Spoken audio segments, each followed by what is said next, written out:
اللهم إنا نحمدك ونستعينك ونستهديك ونؤمن بك ونتوكل عليك ونثني عليك الخير كله، نشكرك ولا نكفرك ونخلع ونترك من يفجرك. اللهم إياك نعبد ولك نصلي ونسجد وإليك نسعى ونحفد، نرجو رحمتك ونخشى عذابك، إن عذابك الجد بالكفار ملحق. اللهم لك الحمد كله ولك الشكر كله وإليك يرجع الأمر كله. اللهم لك الحمد كالذي نقول وخيرا مما نقول، ولك الحمد كالذي تقول. لك الحمد حتى ترضى ولك الحمد إذا رضيت ولك الحمد بعد الرضا. اللهم لك الحمد بما هديتنا ورزقتنا وخلقتنا وفرجت عنا. لك الحمد بكل نعمة أنعمت بها علينا في قديم أو حديث أو خاصة أو عامة أو سر أو علانية. لك الحمد بالإيمان ولك الحمد بالإسلام ولك الحمد بالقرآن ولك الحمد بالمال والأهل والمعافاة. بسطت رزقنا وكبت عدونا وأظهرت أمننا وجمعت فرقتنا، ومن كل ما سألناك ربنا أعطيتنا. فلك الحمد كثيرا كما تنعم كثيرا، ولك الشكر كثيرا كما تجزل كثيرا، ولك الشكر على كل حال. لك الحمد بجميع المحامد، لا نحصي ثناء عليك أنت كما أثنيت على نفسك. لا إله إلا الله المتوحد في الجلال بكمال الجمال تعظيما وتكبيرا، المتفرد بتصريف الأمور على التفصيل والإجمال تقديرا وتدبيرا، المتعالي بعظمته ومجده، الذي نزل الفرقان على عبده ليكون للعالمين نذيرا. اللهم لك الحمد على نعمك العظيمة وآلائك الجسيمة، حيث أنزلت إلينا خير كتبك وأرسلت إلينا أفضل رسلك وشرعت لنا أعظم شرائع دينك وهديتنا لمعالم دينك الذي ليس به التباس، وجعلتنا من خير أمة أخرجت للناس. الحمد لله الصادق في قيله قل صدق الله، ومن أصدق من الله قيلا، ومن أصدق من الله حديثا. ونحن على ما قال ربنا وخالقنا من الشاهدين، ولما ألزم وأوجب غير جاحدين، والحمد لله رب العالمين. وصلى الله على نبينا محمد سيد المرسلين وعلى آله وصحبه الطيبين الطاهرين، وعلى زوجاته أمهات المؤمنين. اللهم لك الحمد على ما يسرت لنا من صيام رمضان وقيامه، ولك الحمد على ما وفقتنا لإتمام القرآن وتلاوة كتابك العظيم الذي لا يأتيه الباطل من بين يديه ولا من خلفه، تنزيل من حكيم حميد. اللهم إنا عبيدك بنو عبيدك بنو إمائك، نواصينا بيدك، ماض فينا حكمك، عدل فينا قضاؤك. نسألك اللهم بكل اسم هو لك سميت به نفسك أو أنزلته في كتابك أو علمته أحدا من خلقك أو استأثرت به في علم الغيب عندك أن تجعل القرآن العظيم ربيع قلوبنا، أن تجعل القرآن العظيم ربيع قلوبنا ونور صدورنا وجلاء أحزاننا وذهاب همومنا وغمومنا وقائدنا وسابقنا إلى رضوانك وإلى جناتك جنات النعيم. اللهم ذكرنا منه ما نسينا وعلمنا منه ما جهلنا وارزقنا تلاوته آناء الليل وأطراف النهار على الوجه الذي يرضيك عنا. اللهم اجعلنا ممن يحل حلاله ويحرم حرامه ويعمل بمحكمه ويؤمن بمتشابهه ويتلوه حق تلاوته. اللهم اجعلنا ممن يقيم حروفه وحدوده ولا تجعلنا ممن يقيم حروفه ويضيع حدوده يا حي يا قيوم. اللهم اجعل القرآن العظيم لقلوبنا ضياء ولأبصارنا جلاء ولأسقامنا دواء ولذنوبنا ممحصا وعن النار مخلصا. اللهم ألبسنا به الحلل وأسكنا به الظلل وادفع عنا به النقم وزدنا فيه من النعم يا حي يا قيوم. اللهم اجعل القرآن العظيم شفيعنا وحجة لنا لا حجة علينا. اللهم اجعلنا عند ختمه من الفائزين واجعلنا فيه عند البلاء من الصابرين وعند النعماء من الشاكرين وإلى أعلى جناتك سابقين. اللهم اجعلنا من أهل القرآن الذين هم أهلك وخاصتك. اللهم اجعلنا ممن يقال له اقرأ وارقى ورتل كما كنت ترتل في الدنيا يا ذا الجلال والإكرام. اللهم اجعلنا ممن اتبع القرآن فقاده إلى رضوانك والجنة ولا تجعلنا ممن اتبعه القرآن فزج في قفاه إلى النار برحمتك يا أرحم الراحمين. اللهم انفعنا وارفعنا بالقرآن العظيم الذي رفعت مكانه وأيدت سلطانه وقلت يا أعز من قائل سبحانه فإذا قرأناه فاتبع قرآنه ثم إن علينا بيانه أحسن كتبك نظاما وأفصحها كلاما وأبينها حلالا وحراما.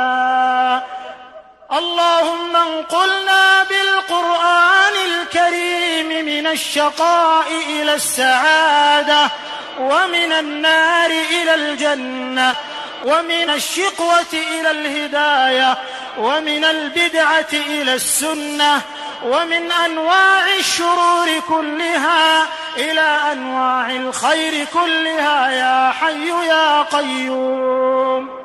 اللهم اقسم لنا من خشيتك ما تحول به بيننا وبين معصيتك ومن طاعتك ما تبلغنا به جنتك، ومن اليقين ما تهون به علينا مصائب الدنيا، ومتعنا بأسماعنا وأبصارنا وقواتنا أبدا ما أحييتنا، واجعله الوارث منا، واجعل ثأرنا على من ظلمنا، وانصرنا على من عادانا، ولا تجعل مصيبتنا في ديننا، ولا تجعل الدنيا أكبر همنا ولا مبلغ علمنا ولا إلى النار مصيرنا، واجعل الجنة هي دارنا، ولا تسلط علينا بذنوبنا من لا يخافك ولا يرحمنا، برحمتك يا أرحم الراحمين. اللهم صل على نبينا وحبيبنا محمد، ولا تدع لنا في مقامنا هذا ذنبا إلا غفرته، ولا هما إلا فرجته، ولا كربا إلا نفسته، ولا دينا إلا قضيته، ولا مريضا إلا شفيته، ولا ضالا إلا هديته، ولا عسيرا إلا يسرته، ولا ميتا إلا رحمته، ولا حاجة من حوائج الدنيا والآخرة هي لك رضا ولنا فيها صلاح إلا أعنتنا على قضائها ويسرتها برحمتك يا أرحم الراحمين. اللهم إنا نسألك رضاك والجنة، ونعوذ بك اللهم من سخطك والنار. اللهم إنك عفو تحب العفو فاعف عنا، اللهم إنك عفو تحب العفو فاعف عنا، اللهم إنك عفو كريم تحب العفو فاعف عنا. اللهم أعز الإسلام والمسلمين، وأذل الشرك والمشركين، ودمر أعداء الدين، واجعل هذا البلد آمنا مطمئنا وسائر بلاد المسلمين. اللهم آمنا في أوطاننا، وأصلح أئمتنا وولاة أمورنا. اللهم وفق جميع ولاة المسلمين للحكم بشريعتك واتباع سنة نبيك صلى الله عليه وسلم. اللهم اجعلهم رحمة على شعوبهم يا حي يا قيوم. اللهم وفق إمامنا وولي أمرنا بتوفيقك، وأيده بتأييدك. اللهم وفقه لهداك، واجعل عمله في رضاك. اللهم هيئ له البطانة الصالحة التي تدله على الخير وتعينه عليه. اللهم كن له مؤيدا ونصيرا، واجعله لأوليائك معينا وظهيرا، وعلى أعدائك سيفا شهيرا. اللهم وفقه وإخوانه وأعوانه إلى ما فيه عز الإسلام وصلاح المسلمين. اللهم وما قدموا للإسلام والمسلمين فاجعله في موازين أعمالهم يا حي يا قيوم. اللهم يا ذا الحبل الشديد والأمر الرشيد، نسألك أن تؤمن فزعنا يوم الوعيد، وأن ترزقنا الجنة دار الخلود مع المقربين الشهود الركع السجود يا رحيم يا ودود. اللهم يا عالم الخفيات ويا قاضي الحاجات، اغفر للمسلمين والمسلمات والمؤمنين والمؤمنات الأحياء منهم والأموات، إنك سميع قريب مجيب الدعوات. اللهم يا ذا العز والجبروت، أنقذ المسلمين من كل ملحد وطاغوت. اللهم آتنا في الدنيا حسنة وفي الآخرة حسنة وقنا عذاب النار. اللهم اغفر لجميع موتى المسلمين الذين شهدوا لك بالوحدانية ولنبيك بالرسالة وماتوا على ذلك. اللهم اغفر لهم وارحمهم وعافهم واعف عنهم وأكرم نزلهم ووسع مدخلهم واغسلهم بالماء والثلج والبرد ونقهم من الذنوب والخطايا كما ينقى الثوب الأبيض من الدنس، حتى يكونوا في بطون الألحاد مطمئنين، وعند قيام الأشهاد آمنين، وإلى أعلى جناتك سابقين. اللهم انقلهم من ضيق اللحود ومن مراتع الدود إلى جنات الخلود. اللهم اغفر لنا وارحمنا إذا صرنا إلى ما صاروا إليه تحت الجنادل والتراب وحدنا.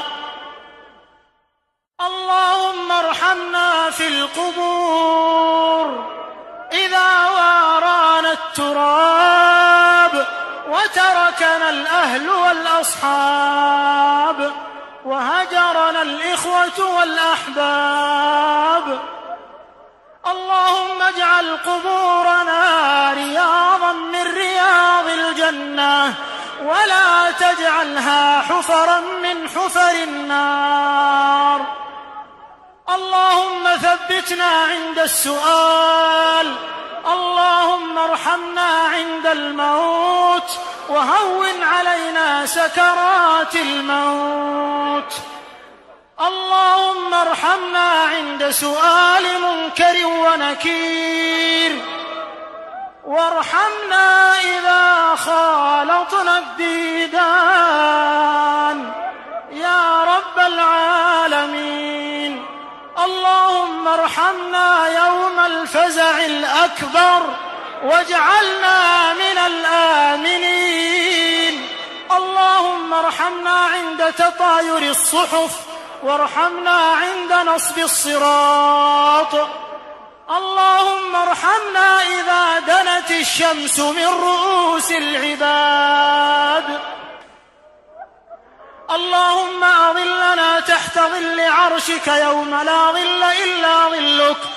اللهم اجعل آخر كلامنا من الدنيا شهادة أن لا إله إلا الله وأن محمدا رسول الله، وتوفنا وأنت راض عنا غير غضبان، واجعلنا ممن ينادى غدا في الآخرة كلوا واشربوا هنيئا بما أسلفتم في الأيام الخالية.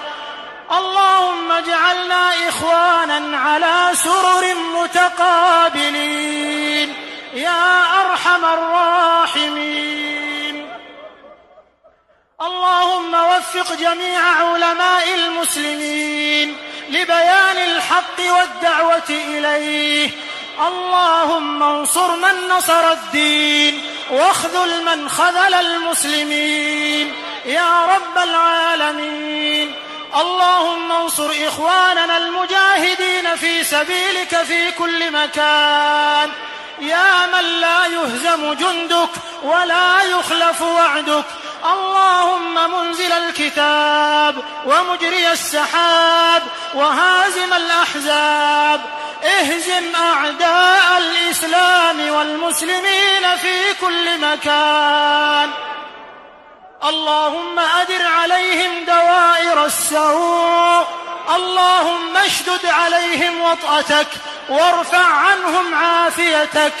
اللهم صدع بنيانهم وشل أركانهم وجمد الدماء في عروقهم، وأرنا بهم يوما أسودا كيوم فرعون وهامان وأبي بن خلف يا ذا الجلال والإكرام يا قوي يا عزيز. اللهم كن لإخواننا المضطهدين في دينهم في سائر الأوطان، اللهم عجل لهم بالفرج والعافية يا ذا الجلال والإكرام. اللهم ارفع الضر عن المتضررين والاضطهاد عن المضطهدين، وفك أسر المأسورين في كل مكان يا رب العالمين. اللهم أصلح شباب المسلمين، اللهم أصلح شباب المسلمين، اللهم وفقهم إلى ما فيه الخير لأوطانهم وأمتهم يا رب العالمين. اللهم وفقهم إلى ما فيه غض أبصارهم وتحصين فروجهم يا رب العالمين. اللهم اجمع قلوبهم على الهدى والحق يا رب العالمين. اللهم أصلح نساء المسلمين، اللهم قهن شر التبرج والسفور والاختلاط، اللهم ارزقهن الحجاب والعفاف والحشمة والحياء، وصنهن أن يفتن أو يفتن يا سميع الدعاء. اللهم اجعلهن قرة أعين لأزواجهن وأولادهن يا رب العالمين. اللهم أقر أعيننا برفع راية الإسلام خفاقة في كل مكان يا حي يا قيوم. اللهم انصر إخواننا في فلسطين على اليهود الغاصبين. اللهم أقر أعيننا بإعادة المسجد الأقصى إلى بلاد المسلمين. اللهم أقر أعيننا بإعادة المسجد الأقصى إلى بلاد المسلمين. اللهم طهره من الغاصبين وأخرجهم منه أذلة صاغرين، وارزقنا فيه صلاة قبل الممات. اللهم وكما جمعتنا في هذا المكان المبارك وفي بيتك المقدس وفي مسجد نبيك صلى الله عليه وسلم، فاجمعنا في المسجد الأقصى يا رب العالمين، واجمعنا في دار كرامتك ومستقر رحمتك يا حي يا قيوم. اللهم تقبل دعاءنا وصلاتنا وصيامنا وقيامنا يا حي يا قيوم. لا إله إلا أنت سبحانك إنا كنا من الظالمين. سبحانك ربنا ما أكرمك، سبحانك ربنا ما أعظمك، سبحانك ربنا ما أحلمك، سبحانك ربنا ما أعدلك. لا إله إلا الله عدد ما مشى فوق السماوات والأرضين ودرج، والحمد لله الذي بيده مفاتيح الفرج. يا فرجنا إذا أغلقت الأبواب، ويا رجاءنا إذا انقطعت الأسباب، وحيل بيننا وبين الأهل والأصحاب. إلهنا قد حضرنا ختم كتابك وأنخنا مطايانا ببابك، فلا تطردنا عن جنابك، فلا تطردنا عن جنابك، فإن طردتنا فإنه لا حول لنا ولا قوة إلا بك، لا حول لنا ولا قوة إلا بك. حسبنا الله ونعم الوكيل، على الله توكلنا. ربنا لا تجعلنا فتنة للقوم الكافرين. ربنا تقبل منا إنك أنت السميع العليم، وتب علينا إنك أنت التواب الرحيم. اللهم اجعل ختمتنا هذه ختمة مقبولة مباركة على من قرأها وسمعها وحضرها وأمن على دعائها يا حي يا قيوم. اللهم اغفر لنا عند ختم القرآن وتجاوز عنا ما حصل من خطأ أو نسيان أو زيادة أو نقصان يا منان يا رحيم يا رحمن، إلهنا وخالقنا ومولانا ورازقنا. هل في الوجود رب سواك فيدعى أم هل في الكون إله غيرك فيرجى؟ لا إله إلا الله إلهنا، ما أحلمك على من عصاك وما أقربك ممن دعاك وما ألطفك بمن سألك وما أرأفك بمن أملك. أنت ملاذنا إذا ضاقت السبل وأنت ملجأنا إذا انقطعت الحيل. اللهم هؤلاء عبادك أتوا إلى رحابك من كل فج عميق يرجون رحمتك ويخشون عذابك، تركوا أموالهم وأهليهم وأوطانهم وأولادهم وأعمالهم يريدون جنتك ويخشون عذابك، رفعوا أكف الضراعة إليك وذرفوا الدموع.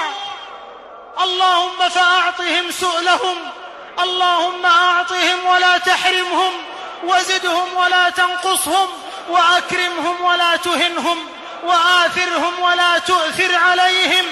اللهم صل على محمد ما ذكره الذاكرون الأبرار، وصل على حبيبنا محمد ما تعاقب الليل والنهار، وصل على محمد وعلى المهاجرين والأنصار. اللهم صل عليهم ما زهرت النجوم، وصل عليهم ما تلاحمت الغيوم.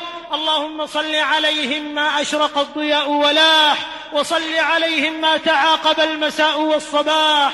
سبحان ربك رب العزة عما يصفون، وسلام على المرسلين، والحمد